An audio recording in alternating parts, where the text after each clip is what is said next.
Hello, hello, and welcome to Jimmy E's, where we are hanging out with Vince Ferragamo and Jackie Slater. We're getting ready to start. We're just setting up the final tweaks.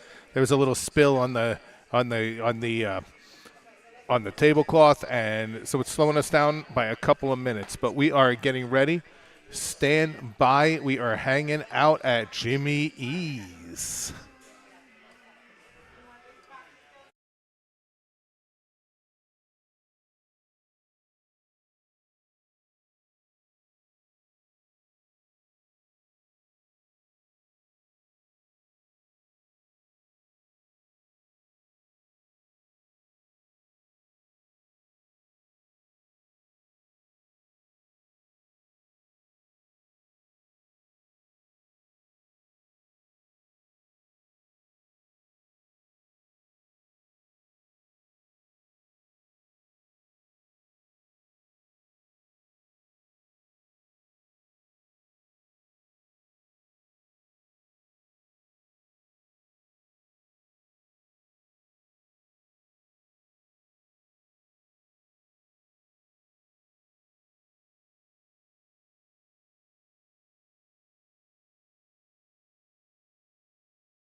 Well, hello, everybody, and welcome to On Point Live. As you can see, we're not in studio today. We're on location, Jackie. We're at Jimmy E's Bar and Grill Restaurant in Long Beach. This is a studio. It's just Well, in Jimmy G.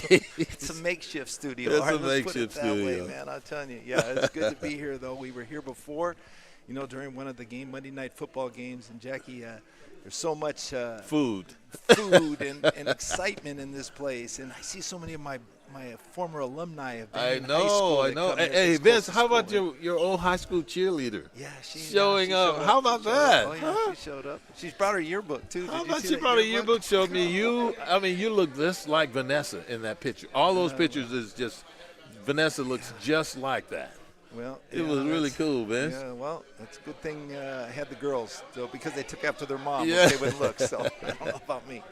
But anyway, well, welcome everybody. I'm Vince Ferragamo, former Los Angeles Rams quarterback. Alongside me is my good friend and 20-year NFL legend and a member of the prestige NFL Hall of Fame, Jackie Slater. And Jackie, I gotta just reminisce just a real quick minute before we talk about the NFL about your induction speech in 2001 when you got inducted into the Hall of Fame. You mentioned three things. You mentioned food, you mentioned beverage, and then you mentioned, I just want to have people recognize my work. It was good.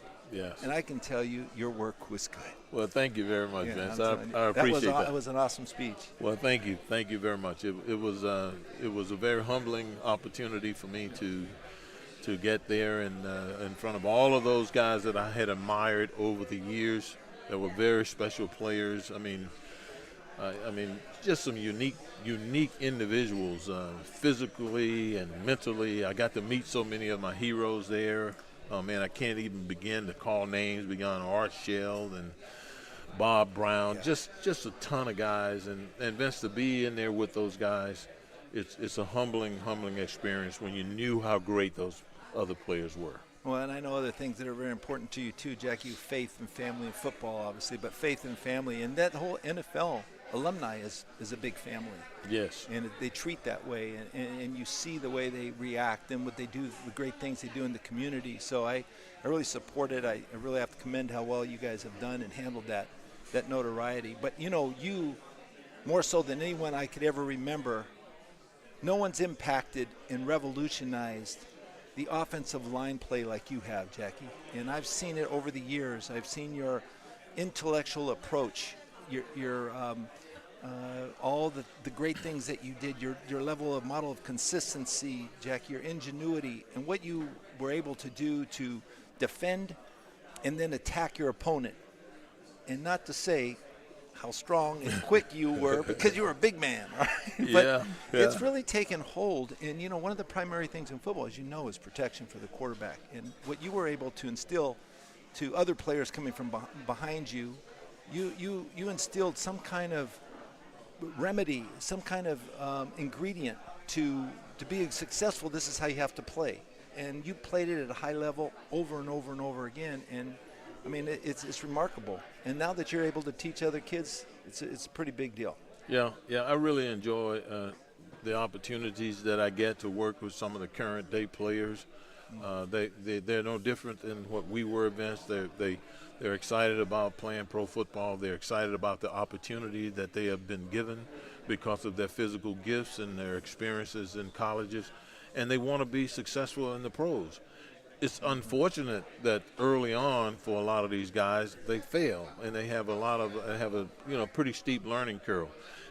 In fact, if you think about most of the positions that require a great deal of skill, quarterback being the top of the shelf, it takes a while to hone those skills and then consistently be able to deploy those skills. And I just figured out how to do it, and over the years had some great coaching, and Hudson Houck and Dan Radakovich, and they taught me, problem-solving skills from a technical standpoint, and to be able to take them to a different level and working with them was really special. And that's one of the things that I remember most about my career that I enjoyed the most was problem-solving, out of, using your technique. Well, it was great playing it behind you, Jackie. But the other guy that I spoke to was the great Secretary of Defense, Deacon Jones. and he credits so much of his success to the players around him. He Oh, credits Merlin Olsen, Lamar Lundy.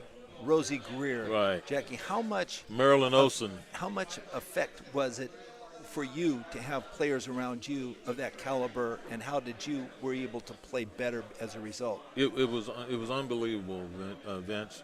You know, the difference between a high-quality player playing next to you who knew what he was doing and a guy who was just surviving. I was very fortunate in that I had the very unique opportunity to play alongside a guy named Dennis Harrer. We played together for 13 years that he played, and he was Dodge City tough, and he was technically sound, and he was as competitive as anybody I've ever been around. And just being around him and watching him deploy his technique and how serious he was about it, it cultivated, because he was there a year ahead of me, and I watched him. I watched him physically, I watched him mentally, I watched him emotionally. Everything he did, I watched, because I'm thinking this guy was drafted in the first round a year before I got here, so this is obviously what they're looking for. And when I looked at he and Doug France, who both came in that same draft, I saw two talented physical specimens that were mentally digging into the craft of being offensive linemen, and that motivated me and spurred me to be that type of a player. I saw so much mental communication that was going on, either it was through reactionary or verbal communication, Jackie, between center, guard tackle, left side, right side. So you guys really communicated well as a unit. And I think that's what made the Los Angeles Rams so strong, because of their offensive line and defensive line, the communication that went on between player to player. Oh, yeah, there was no doubt about it. You walk to the line of scrimmage, and if one guy moves 3 feet, it can change the entire plan of the blocking scheme. And the guy that sees him move the 3 feet, he's got to notify the guys who didn't see him. So I was fortunate enough to play with guys like Rich Saul and Doug Smith. I played with two centers basically over a 20-year span of time.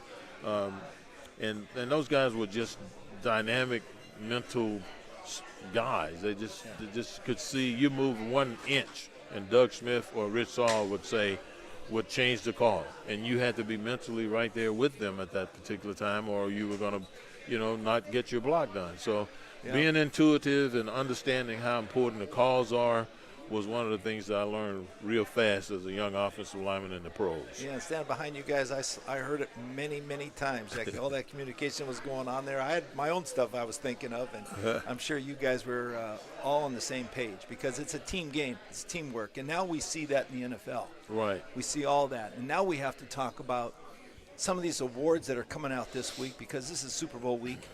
And, the number one award that everybody's been concerned with and wondering who's going to win is the MVP award. And this award is voted at the end of the regular season prior to the first playoff game. Right. Jackie, do you have any reservations? And you know who I've picked. It'd be that MVP player, a guy like Lamar Jackson. Mm-hmm. Before, he went into the playoffs, do you still think he deserves that recognition as MVP even after him falling short in the playoffs? Well, a lot of people want to say, hey, well, Lamar has never won a Super Bowl. He's never taken his team to the championship game, and let's dispel him as an MVP candidate. Mm-hmm. But if you look at the balance of the body of his work during this past season, what you consistently saw was a guy who was capable of dominating at his position. And he spearheaded the efforts of his team to get to the playoffs and to be the number 1 seed in the AFC. Mm-hmm. I don't think that anybody is going to question who this year's MVP of the National Football League is. It has to be Lamar, and hopefully he'll get back. The other thing, he was with a brand new coach this year. Yeah, brand new system he was operating in, and he did a fabulous job of growing that offense and being special like he always does. And so I'm looking for him to get even better the next year under Todd Monken, their new offensive coordinator. Well, you heard John Harbaugh talk about it too, Jackie. He said this is a preview. This is a trial run season. Right. This was their first season with Todd Monken. You see what kind of big difference it made with the way they performed. We always talked about they're one of the toughest offenses to defend. Right. And you thought that they were particularly more indefensible, I think you said, about That's him right. as a passer and a pocket passer and a runner on top of The that. complete offense. Right. And it gives you so many different variations and variables to defend. And next year, they're really looking forward to next year, because next year they'll even be that much better. How can you be better than what they've done this year? It's hard hard to believe. It's hard to imagine, but I don't want to play them next year. I don't want to deal with them either, Vince. Okay, Lamar's so we both special. agree Lamar's going to win that MVP award. I can't see anyone else. Christian McCaffrey has had a special year up at San Francisco, but MVP honors, I think we got to give that to Lamar. Well, the Offensive Player of the Year is the next award, Jackie. Right, Offensive Player of the Year, Vince, and there's some interesting names, Vince, and I'm going to read them right off here. You know, you got C.D. Lamb of the Dallas Cowboys. The guy caught 135 passes, Vince, for 1,749 yards and 12 touchdowns. And he spearheaded Dallas's explosive offensive efforts all season long. You got him. You got Christian McCaffrey for Offensive Player of the Year. This, by the way, I don't mind sharing with you. I think Christian McCaffrey wins this easily. Vince, the guy led the league in rushing. And not only that, Vince, but he was a dual threat. He caught the ball. He ran with the ball. And, Vince, he scored far and away more touchdowns than anybody else with 21 touchdowns. I'm going with him, even though there's a guy like Tyreek Hill in the mix. So Tyreek Hill was fabulous as well. You know, he was on his way to a 2,000-yard season and didn't quite get there because he got injured. But, Right. I mean, he scored a lot of touchdowns and got a lot of yards and had a lot of success. Well, one of the most electric players is Tyreek Hill, as you've seen, Yes. Jackie. I mean, he's explosive. He's the fastest guy on the field.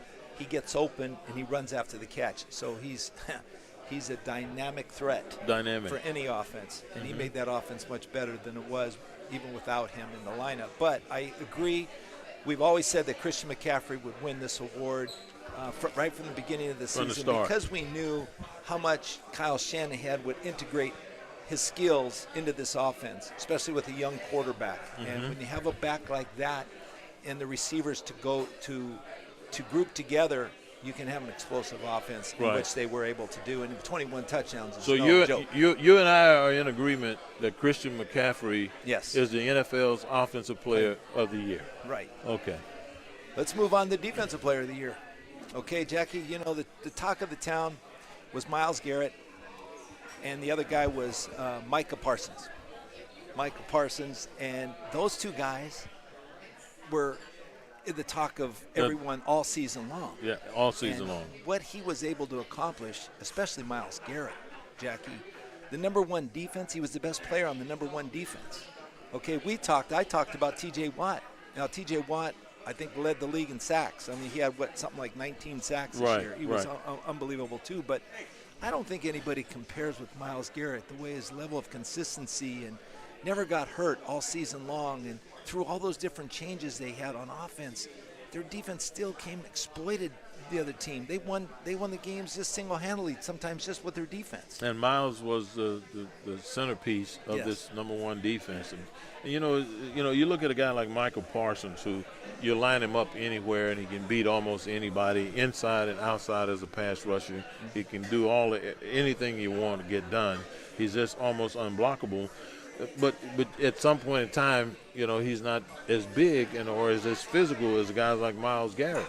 Myles Garrett is a big physical guy that threw his weight around. He's like Chris Jones, isn't he? Yeah, not quite that heavy, but way more dynamic, way more athletic, way more explosive, and just a leader for that defense, the number one defense in the league throughout most of the season. So Myles Garrett, for me, you know, the other thing, Vince, is that isn't it amazing that we're sitting here talking about the Defensive Player of the Year, and not once have we called Aaron Donald's name? Yeah, that's funny, isn't it? I think Aaron Donald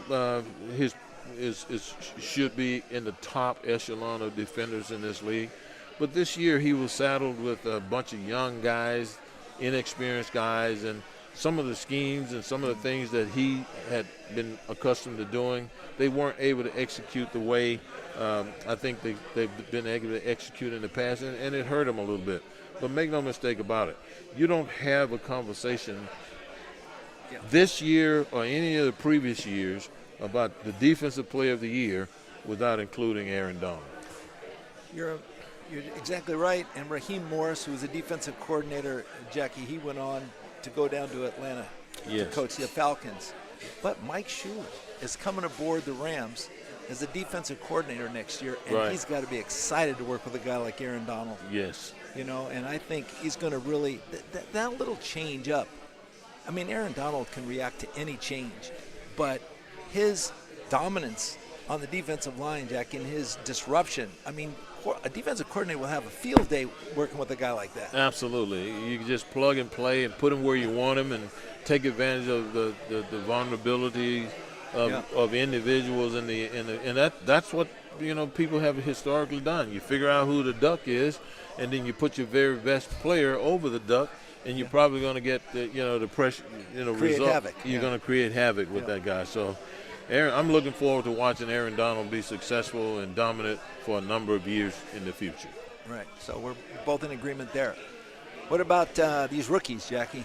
He's coming up, man. We got a couple of rookie awards to give away. We got a couple of rookie awards to give away, and the first one that jumps out is for you and I in particular, because we're Ram fans, is the Offensive Rookie of the Year.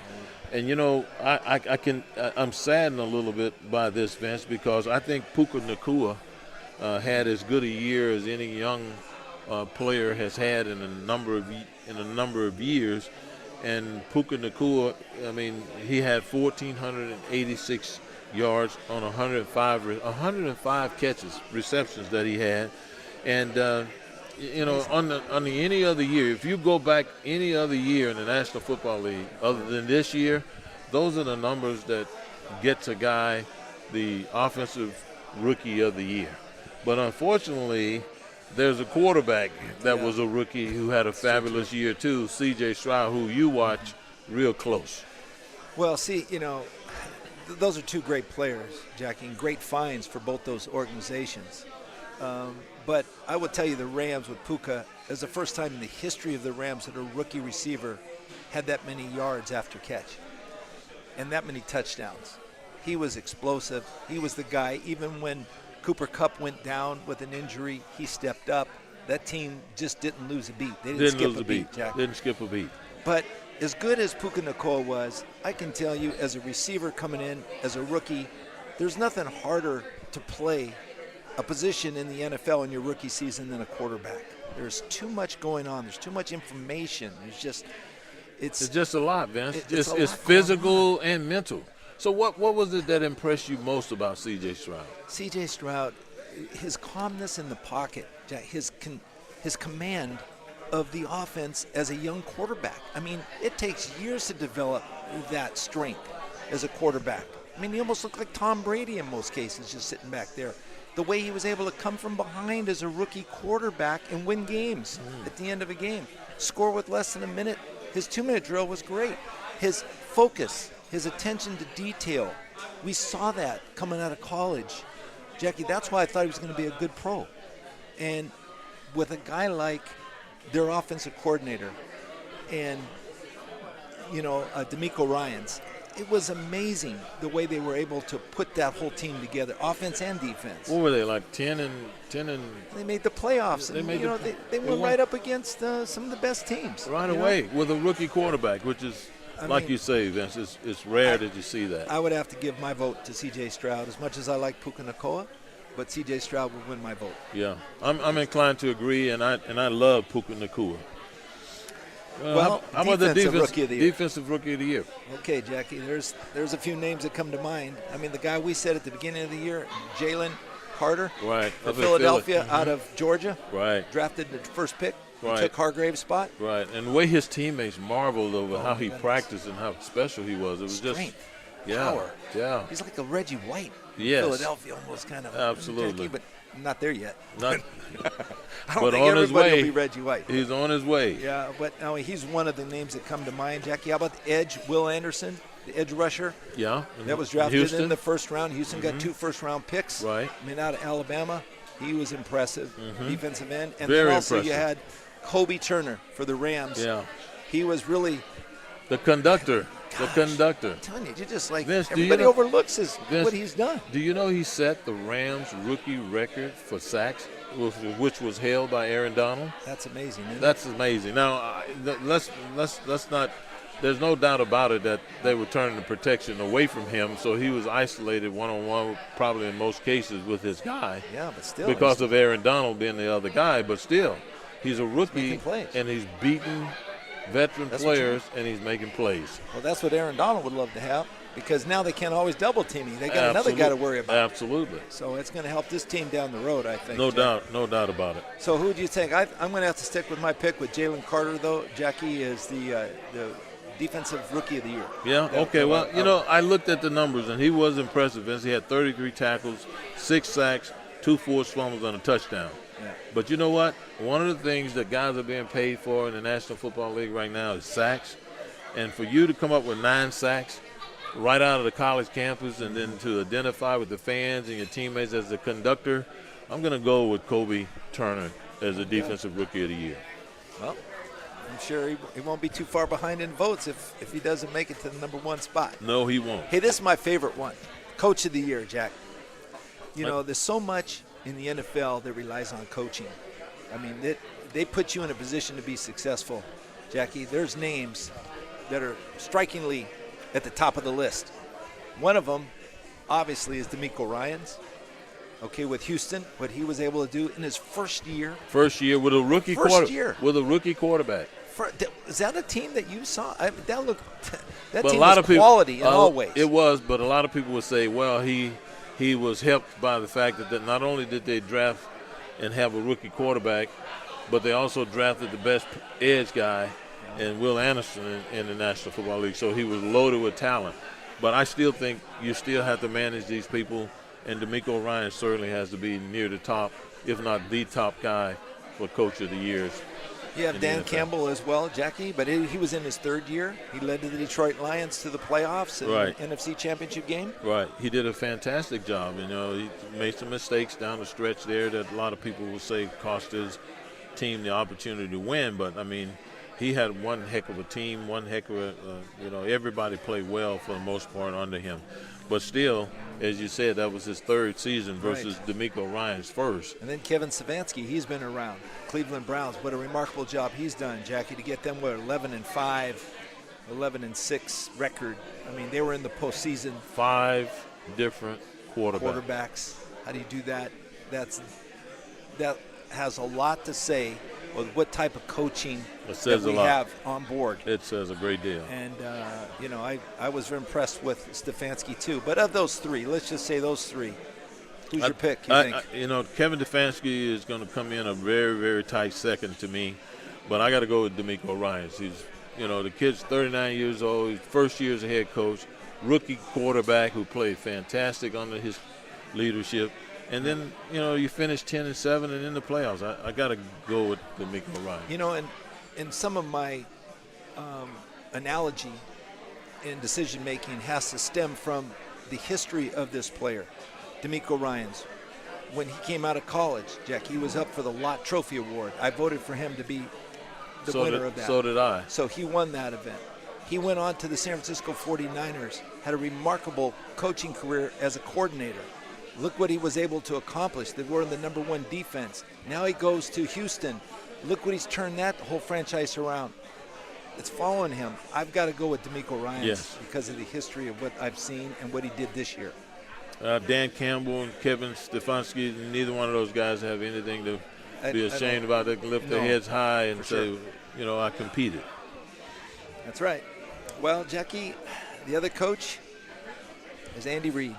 Andy Reid. Now, this guy, he comes from that Mike Holmgren stem, that group of players, that coaches. Okay, he was Bill Walsh. I know that Bill Walsh. Exactly. Do you know all the coaches that were on that staff? Real quick with Mike Holmgren. Here, if we can name them. Steve Mariucci. Okay. Mortonwig. Ray Rhodes. Dick Sharon, and John Gruden. What do all those coaches have in common? They're head coaches. That's right. They all became NFL head coaches. But this guy, Andy Reid, 8 consecutive division titles. Okay, 6 consecutive AFC championship games. Jackie, he's been in 3 Super Bowls. He's won 2 He won last year against Philadelphia, who I thought was unbeatable, as good as you can get. He beat that team. Walsh, and then Joe, the coach for the Washington Redskins, Joe Gibbs. Joe Gibbs. Now those three guys would have 3 wins. So a lot at stake for Andy Reid. But, man, I'll tell you what, if there was a coach that could be coach of the year, he would enter in that equation too, I think. Vince, last week you and I both picked the Ravens a couple weeks ago to beat Kansas City. And when I watched that game, I thought to myself, this is brilliant. I don't know, Vince, that in the first 11, 12, 13 passes that came out of Patrick Mahomes' hand, if the ball traveled any more than 5 yards. And the guys were running after the catch as that ball got to them. And it just never seemed, we talked about how good the pass rush was, the Ravens with Jadeveon Clowney and some of those other guys. That pass rush never seemed to ever bother Patrick Mahomes. He was never, ever concerned about the pass rush. And when you can call plays and design offensive performance where your quarterback never concerns himself with the pass rushes, you have done one fantastic job. And I take my hat off to Andy Reid for doing that. He took the pressure off his offensive line, took the pressure off of his quarterback, and the guys who just had to make plays were all the skill guys. So for me, I'm not going against. First of all, I hate the 49ers with a passion. That's right. But I'm not going against Andy Reid probably anymore anytime soon. Well, that brings us to the next topic that we have to discuss is the Super Bowl we've got coming, Super Bowl 58. But you're right, Patrick Mahomes is immune to the defense. He's immune to the pass rush because there's too much intellectual processing that's going on in his mind. He doesn't have time to concern himself with, well, this guy or that guy. He's looking at defense. He's looking at his offensive play calling ability. Who's going to be open on certain routes, Jackie? They're all predicated. They're all instrumentized. And he knows in this offense. He knows that he's not going to be holding onto the ball long enough for any of those guys to get to him. It's all by design. Yes. So as we talk about this Super Bowl, Jackie, we would be remiss to not mention the fact that his dad, Mahomes' dad, was pulled over for a DUI in Texas. This is his 3rd time he's been pulled over.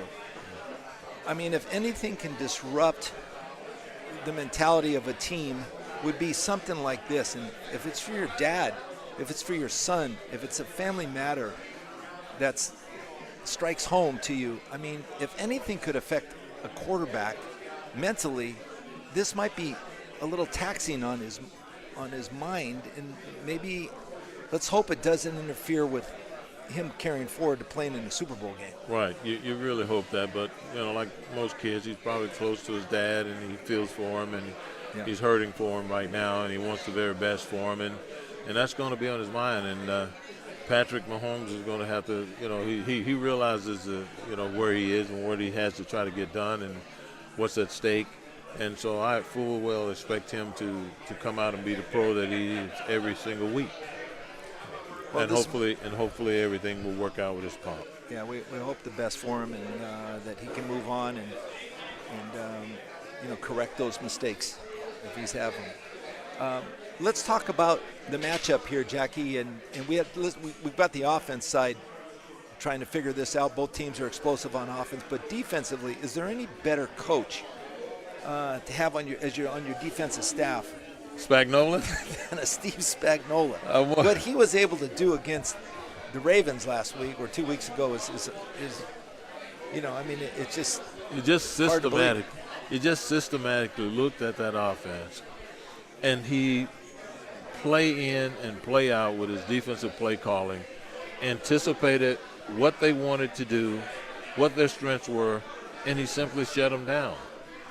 Spagnuolo, I thought, was as brilliant a defensive mind with his play calling, week play by play, series by series, down by down, as I've seen from a defensive coordinator in a very long time. And so, make no mistake about it. There's some guy. Some people say that he didn't make a good head coach. Whether you made a good head coach or not is not all that important. Right now, he's coaching underneath Andy Reid, who's an excellent head coach, and his responsibility is to shut opponents' offenses down. And for him to do with his play calling what he did against the Ravens, which I never thought would happen, Vince. I never thought that would happen.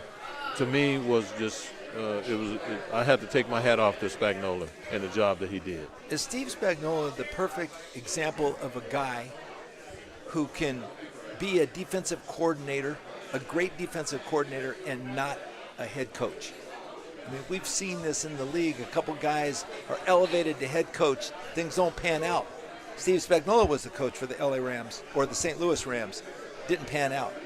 But as a defensive coordinator, he excels. He excels, like very few others. Yeah. I mean, I don't know if there's anything to that. To me, it seems like if you can master one side of the ball as well as he has, that you certainly know what's going on the other side, and maybe the mechanics of moving people around and just dealing with all of this. Head coaches have to deal with a lot of different things, and I don't know. Maybe it dilutes his focus. I don't know. Some guys might not have the ability to stay focused on the specifics of what they're really good at. But Steve Spagnuolo, man, on my staff as a coach, I want a guy like that. He's really, really special. Well, if we turn our thoughts to the San Francisco 49ers and Kyle Shanahan, Jackie, we look at what he's been able to do for the 49ers, a great coach in his own right. He's really brought this team up and has won the NFC title, the last 3 or 4 years in a row he's been in the title game. But there are a few things that have tarnished what he was able to do. In the fourth quarter of the 2 Super Bowls that he's coached in, Jack, he's been outscored 46-0. When he was coaching for the Atlanta Falcons against the Patriots in Super Bowl and down in Houston, they were outscored. He decided to throw the football instead of running the football, kick the field goal. The go-ahead field goal probably would have won the game. The last time they played the Kansas City Chiefs, he was outscored 21 points in the fourth quarter to lose that Super Bowl game. Are these losses, what does that mean to his legacy moving forward? Is it even more important this year that he's got to win this game and put those to rest? You know, Vince, you asked me that question, and when you look back in retrospect, you look back on it, you do see those things. I remember when he was calling plays with Atlanta, and they were playing against the Patriots. Yes. And they made a pass down there inside the 20, which quarterback got sacked, taken out of field goal range, and then everything went downhill from there. But all I know is this. You know, everybody, all the 32 teams are trying to get to the postseason. It is very difficult to get to the postseason, and certainly to win in the postseason. But first of all, you got to get there before you can win. Yeah. And all I know is this. This young man, along with John Lynch, the general manager, have pulled together players, coaches, and they consistently are getting to the postseason. Consistently getting to the postseason. So how long it's going to take before they go over the top and win the big one, I don't know. But I want to be consistently going to the playoffs. That tells me that I have a very good coach and a good organization that I'm playing for, because everybody can't do that. Well, as we compare these two teams, Jackie, they've traveled different roads to get to the Super Bowl. But as I look at these two teams, what team do you think is a long shot? Or what team in your mind you don't think could get blown out in this game? Is there one team that you would say over the other one that there's no way he's going to get blown out? Well, I don't have to think very long about that. I would say the Kansas City Chiefs. And I agree with you on that. Yeah, and the reason why I say that is because I full well expect to see Andy Reid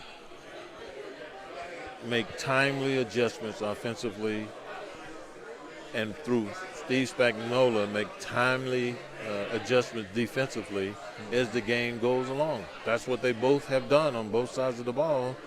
and they've consistently won. So I don't know that I can say the same thing for the 49ers, but I do know this. I'm not going to be pulling against Andy Reid and his staff anymore. So the final question, who's going to win the game? The 49ers are favored by, depends on where you look, 1.5, 2 points. Who's going to win this game, you think? Well, for me, after what happened in Baltimore with the Ravens and the genius of Andy Reid and his talented quarterback, the also reemergence of Chris Jones, the defensive tackle, and some of the other players on that side of the ball, I'm going to go with the Kansas City Chiefs. I'm going to ask one more question, and maybe this helps me make up my mind who's going to win this game. In the last 2 playoff games, the 49ers, they've been running through their defense like crazy. Is this something that you can fix overnight? I mean, this is coming up now. They're going to play the Chiefs. If they're that accessible, if they're that prone to, on offense, running the ball at them, it's going to be a long day for the 49ers. And I can't see them fixing that overnight. There's a couple adjustments they can make, but, the Chiefs are just too smart for it, and I'm going to have to go with the Kansas City Chiefs. If they were staunch against the run, that might help me make up my mind, but I don't really see it happening. Right. Well, and Andy Reid, you have to bet your bottom dollar on this fact, that Andy Reid is going to call the plays that creates the most amount of problems for his opponent. And if it's running the football, whoever the backs are, they will be getting quite a few carries. If it's Patrick Mahomes getting the ball out in 3 yards and the guy's running out the catch, it will be that. He's going to do what the situation calls for. And because I know he's going to consistently do that, that's why I'm going with the Kansas City Chiefs. Well, you heard it here first on Point Live with Vince and Jackie. I mean, we love talking about the games, and we hope you guys enjoyed it. I hope everybody enjoys the game this coming week. I know everybody's going to be watching it. There's going to be so many eyes on this game. Yes. And there's some great plays. The 2 best teams are playing, which makes it even that more exciting to watch. Yes. And so until we come back again, Jackie, and we analyze more, and maybe we'll talk about some other sports here coming up soon. Until next time, Jackie, stay on point.